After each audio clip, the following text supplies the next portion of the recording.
When I was small, in Scotland, there were remnants of the old clan system.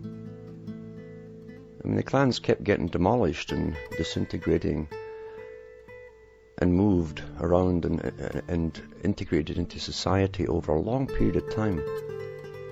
Yet there were still stragglers that kept apart from the system.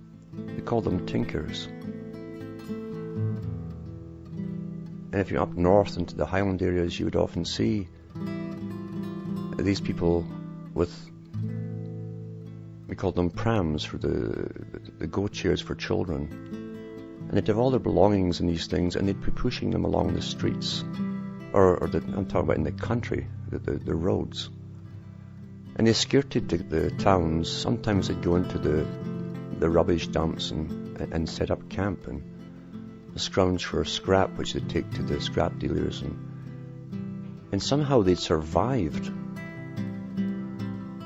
separate from the system and alongside the system. And whenever they went, they were called tinkers, and they had derogatory terms for them. And yet to me, when I was really small, they looked tall and healthy, and they could survive in the climates of winter, in the heart of summer. And they'd be men and women and children. The authorities went out full blast, eventually, to get them into the housing schemes, re-educate them, get their children into the system, because they couldn't have that. In Ireland, they still had gypsies too, who traded primarily in horses in Southern Ireland, and they go around town to town. We had some of them too that would go door to door, and I can remember them coming around the doors, the housing, the schemes, the units all sort of joined together, rows of houses, and they'd always come to the back door during the day and sell handmade clothespins and things.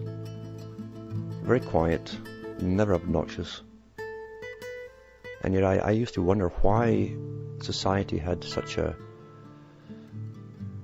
hatred for them. And it was because they were different, ultimately. And they wouldn't join the system. You'll find with people, they can turn on you if you don't join the hell that they're already in. And they hate difference. And no one would care when eventually the authorities were given teeth to go in and disband their camps and haul off children to children's aid and such. Yet to me, they represented maybe the last vestige of a freedom which I knew I'd never see.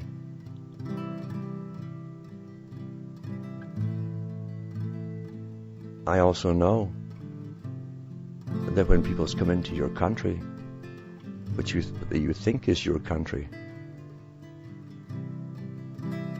and they look different, like the Mexicans are doing in the US at the moment, and their customs are different because they're used to a third world survival situation. How everyone suddenly looks down and, oh my goodness, they're so different, I can't live alongside them. And then comes the moral justification of why you think that way, and people are put down for having chickens and things we should all really have, and stuff like that. In fact, things which your fairly recent ancestors had themselves.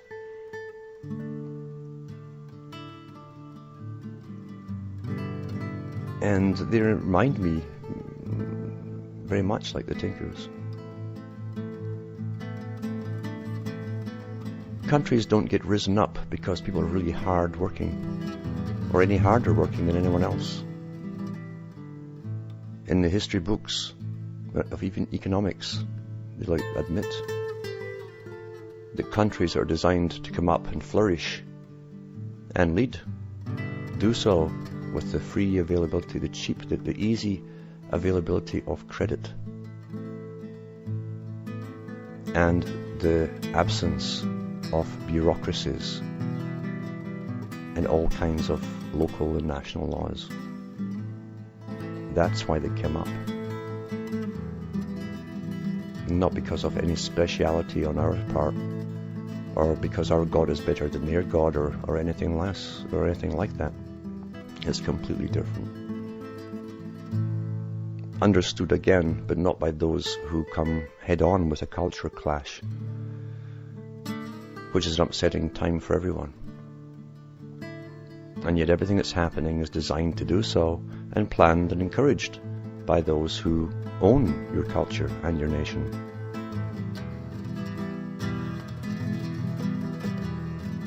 But we shouldn't turn on those, because they're the effect or side effect of the agenda. It's also interesting that if you fight something long enough, you hate it. In that which you hate, you become. You become until you lose that which you started to fight for in the first place. You become your enemy, and the enemy is you.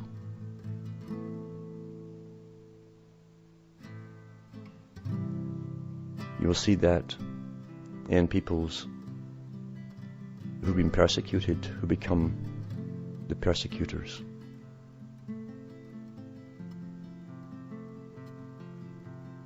And eventually all the moral justification sounds flat even to those who participate.